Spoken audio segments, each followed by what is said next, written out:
नमस्कार दोस्तों, और स्टडी विद ज्ञान प्रकाश में आप सभी का हार्दिक स्वागत है। बात करते हैं उत्तर प्रदेश में प्राइमरी शिक्षक भर्ती के बारे में। जैसा कि आप लोग जानते हैं, अभी 2 दिन पहले ही शिक्षा राज्य मंत्री संदीप सिंह ने जो जवाब दिया था उसमें बताया गया था कि उत्तर प्रदेश में वर्तमान समय में जो शिक्षक छात्र का रेशियो होना चाहिए वो बिल्कुल मेंटेन है और किसी भी नई भर्ती के संकेत यहाँ पर नहीं दिए गए थे। जैसा कि आप सामने देख पा रहे होंगे, विधानसभा के द्वितीय सत्र 2024 के प्रथम मंगलवार के लिए निर्धारित श्री अनिल प्रधान, जो कि चित्रकूट से विधायक हैं, उन्होंने एक सवाल पूछा था। अतारांकित प्रश्न संख्या 33 प्रश्न पूछा गया था कि क्या बेसिक शिक्षा मंत्री बताने की कृपा करेंगे कि प्रदेश में प्राथमिक विद्यालयों में शिक्षकों के सृजित पदों के सापेक्ष कितने पद वर्तमान में रिक्त हैं।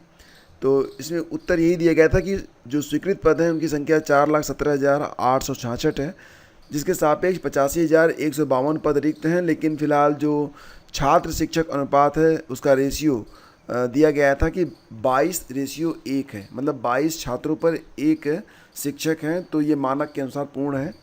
और इसके बाद नई शिक्षक भर्ती के बारे में यहाँ पर कोई भी संकेत नहीं दिए गए थे। इसके बारे में आप वेल नोन होंगे, सोशल मीडिया पर और यूट्यूब चैनलों पर इसके बारे में खूब खबरें चलाई गई थी। इसी बीच एक बड़ी खबर निकल के सामने आ रही है।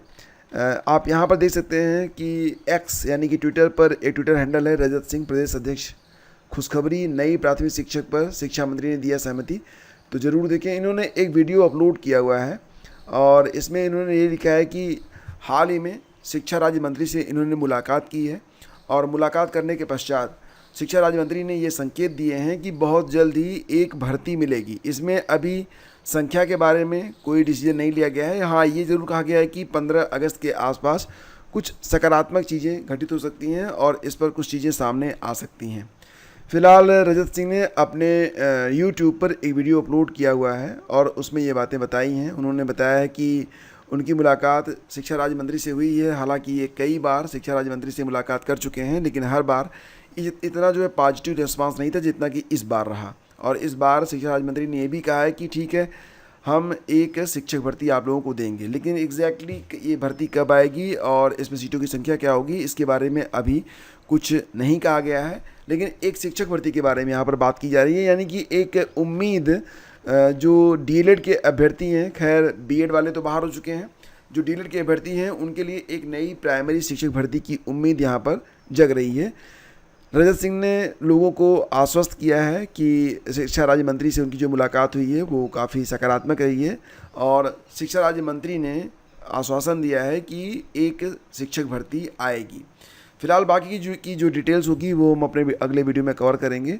और फिलहाल ये अच्छी बात है कि मुलाकात के दौरान शिक्षा राज्य मंत्री ने कुछ सकारात्मक संकेत दिए हैं नई प्राइमरी शिक्षक भर्ती के लिए। लेकिन यहाँ पर बस वही 2 बातें आप लोगों के दिमाग में आ रही होंगी, मेरे भी दिमाग में आ रही हैं कि 2 दिन पहले ही बताया गया था कि यहाँ पर जो स्टूडेंट टीचर रेशियो है वो बिल्कुल मेंटेन है और अब बात की जा रही है कि एक नई भर्ती दी जाएगी। खैर कुछ भी हो, अगर भर्ती आती है तो अच्छी बात है और 15 अगस्त के आसपास इस पर जो कुछ नई चीज़ें स्पष्ट होने की उम्मीद जताई जा रही है। दोस्तों, यहाँ पर SC/ST आरक्षण पर सुप्रीम कोर्ट का एक बहुत बड़ा फैसला आया है और फिलहाल SC/ST आरक्षण में कुछ नए बदलाव आगामी दिनों में आपको देखने को मिल सकते हैं। सुप्रीम कोर्ट के 7 जजों की बेंच में से 6 जजों ने इस पूरे के पूरे मैटर पर अपनी सहमति जताई है और नई व्यवस्था के अंतर्गत अगर हम इसे बहुत ही शार्ट में बात करें तो ये कहा जा रहा है कि जिस प्रकार से ओबीसी में भी क्रीमी लेयर और नॉन क्रीमी लेयर होते हैं, जिसमें क्रीमी लेयर आरक्षण के पात्र नहीं होते हैं, उनको आरक्षण नहीं मिलता है, उसी प्रकार से SC/ST वर्ग में भी क्रीमी लेयर और नॉन क्रीमी लेयर की पहचान की जाए और जो क्रीमी लेयर में आते हैं यानी कि जो संपन्न तबका है उनको आरक्षण ना मिले और जो लोग पात्र हैं यानी कि जो आरक्षण लेने योग्य हैं सिर्फ उन्हीं को आरक्षण दिया जाए।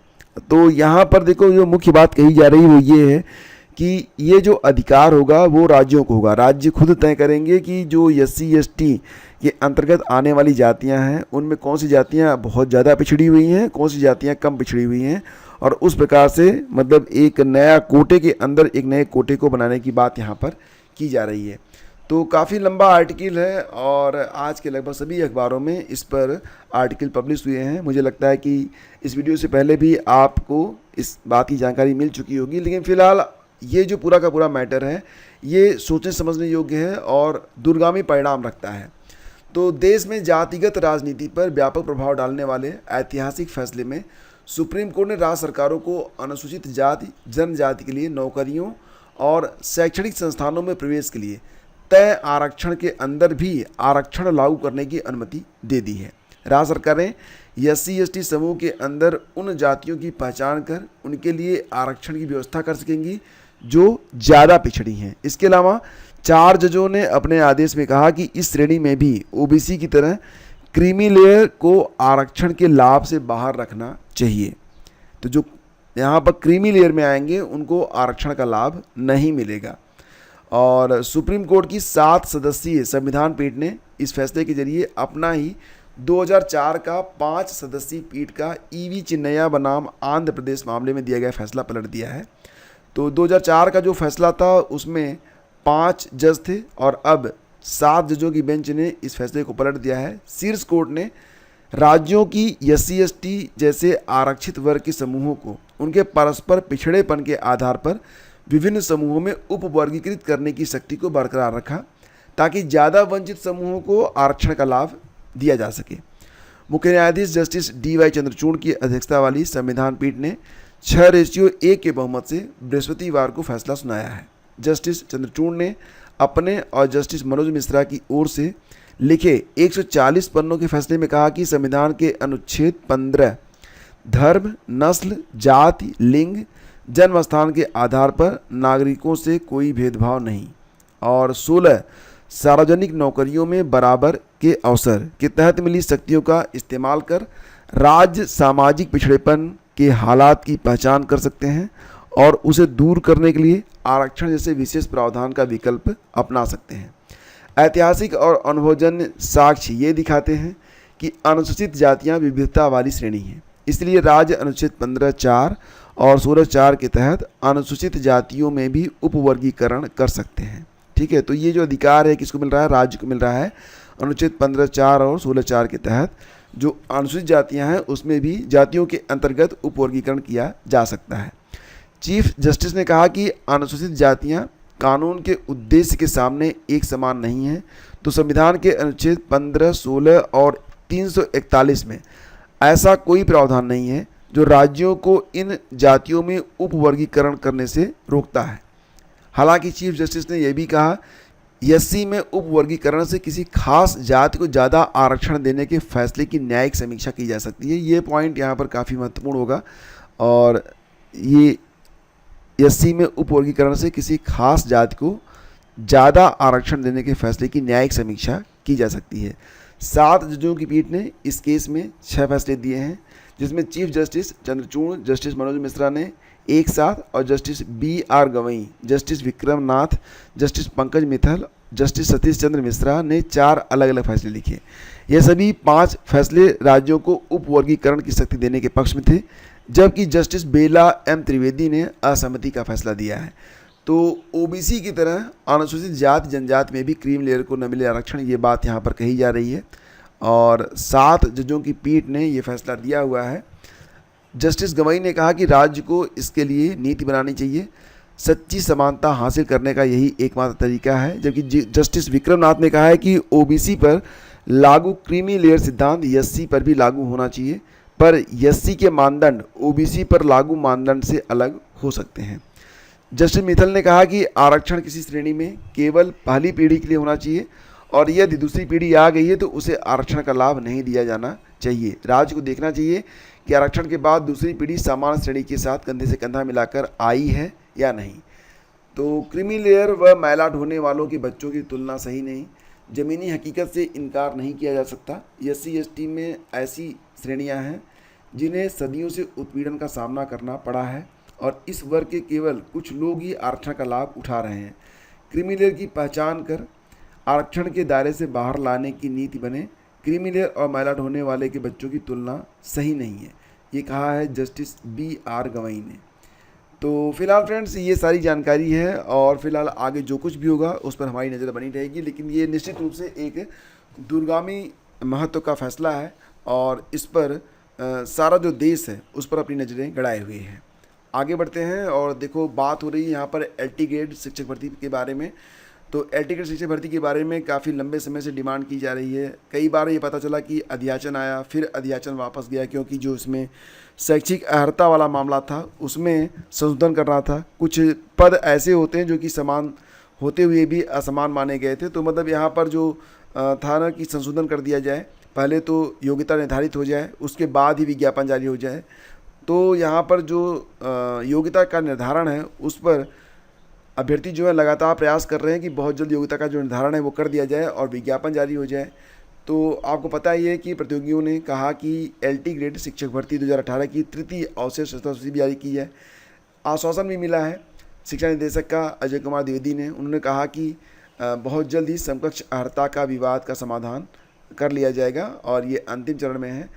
तो इस बीच एक बड़ी खबर निकल के सामने आ रही है। संकेत मिल रहे हैं कि इस बार एलटी ग्रेड में जो पदों की संख्या है वो पिछली बार, हालांकि पिछली बार तो पदों की संख्या बहुत ज़्यादा थी, 10,768 पद थे, लेकिन इस बार जानकारी मिल रही थी कि 6,000 के आसपास पद होंगे।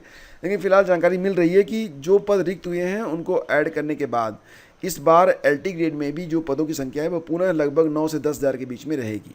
तो कम से कम 9,000 पद इस पर आ रहे हैं। तो इस बार एलटी ग्रेड में लगभग 9,000 पदों के लिए आप लोग बिल्कुल आश्वस्त रहें, क्योंकि ऐसी जानकारी जो है वो मतलब ऑथेंटिक सोर्सेज से मिल रही है कि अभी जो पद रिक्त हुए हैं पिछले 3-4 सालों में, और कुछ जगहों पर जो शिक्षक हैं वो एडहॉक यानी कि कॉन्ट्रैक्ट बेस पर पढ़ा रहे हैं।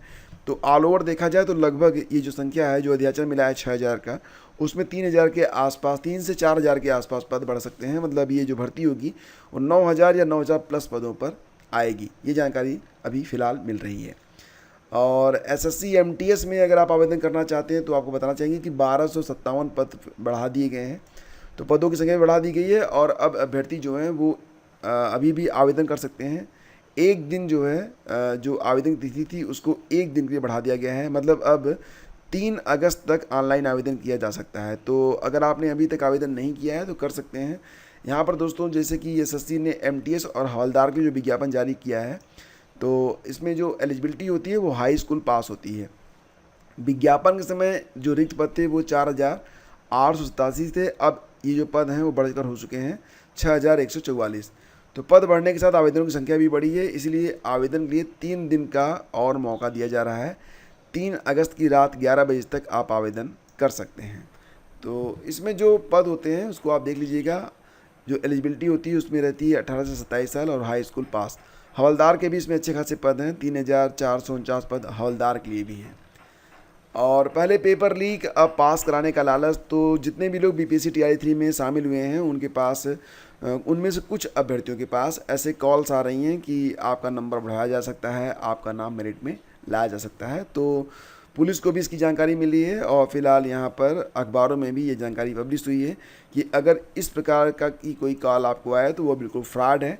और इस बार पैरे निशाने पर लोगों को ठगने वाले गिरोह सोशल मीडिया से लेकर फ़ोन पर भी संपर्क कर रहे हैं। जो फ़ोन कॉल्स आ रहे हैं उनमें टीचर्स प्रतियोगिता परीक्षा 3.0 में नंबर बढ़वाने या फिर पास करवाने की बात कही जा रही है। पुलिस का मानना है कि ऐसे गिरोह के लोग फ़ोन करने के अलावा व्हाट्सएप या फिर ईमेल भी कर सकते हैं। ऐसे लोगों के झांसे में पड़ने की ज़रूरत नहीं है। जो भी ऐसा कर रहा है वह झांसा दे रहा है। कोई न तो आपको पास करवा सकता है, न ही आपके नंबर बढ़वा सकता है। आपकी काबिलियत ही आपको इस परीक्षा में पास करवा सकती है। लोग भ्रम फैलाने की कोशिश कर रहे हैं। अपने पेरेंट्स और संबंधियों को सचेत करें, किसी के चक्कर में पड़ने की जरूरत नहीं है। तो ये मतलब अलर्ट जारी किया गया है उन अभ्यर्थियों के लिए जिनके पास ऐसी कॉल्स आ रही है। और ये भी कहा गया कि इस तरह का कोई कॉल या ईमेल या फिर सोशल मीडिया से कोई जानकारी मिले तो अपने नज़दीकी साइबर थाने को सूचित जरूर करें। साथ ही साथ यहाँ पर बताया जा रहा है कि EOU यानी कि आर्थिक अपराध यूनिट के सोशल मीडिया पेट्रोलिंग और मॉनिटरिंग यूनिट के मोबाइल व व्हाट्सएप नंबर 888844244404, तो ये नंबर दिया गया है 8844248404 पर बताएं। इसके अलावा ईमेल आईडी दी गई है, आप देख लीजिएगा, इस पर भी आप सूचना दे सकते हैं। तो मिला जुलाकर अगर आपके पास कोई ऐसी कॉल आती है तो आपको सजग रहना है, इसकी जानकारी यहाँ पर देनी है और इसमें बिल्कुल भी इन्वॉल्व नहीं होना है। तो इसके लिए आपको ये अलर्ट जारी किया गया है। और जैसा कि आप लोग जानते हैं कि डिग्री कॉलेज हो, यूनिवर्सिटी हो, अगर आप सहायक प्रोफेसर, असिस्टेंट प्रोफेसर बनना चाहते हैं तो जो एलिजिबिलिटी होती है वो यही होती है कि आपने नेट परीक्षा कम से कम पास की हुई हो।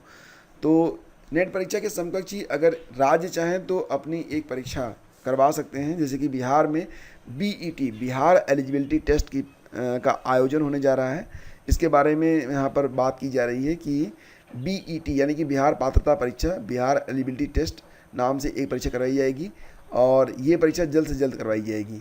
तो मतलब मिला जुला कर बात की जा रही है कि जो बिहार में स्थित जो डिग्री कॉलेज हैं या विश्वविद्यालय हैं, उनमें जो असिस्टेंट प्रोफेसर की शिक्षक भर्ती होगी उसके लिए या तो अभ्यर्थी नेट पास हो या फिर अगर बीईटी पास हैं, बिहार एलिजिबिलिटी टेस्ट अगर पास होंगे तो उनकी जो नियुक्ति है वो की जा सकेगी। तो अभी फ़िलहाल ये जो व्यवस्था है ये शुरू करने की बात यहाँ पर की जा रही है। तो फ्रेंड्स, ये आज की सारी खबरें हैं। उम्मीद करता हूँ सेशन आपको अच्छा लगा होगा। Please do like and share. आपके समर्थन की हमें आवश्यकता है। Thank you so much. Please do like and share.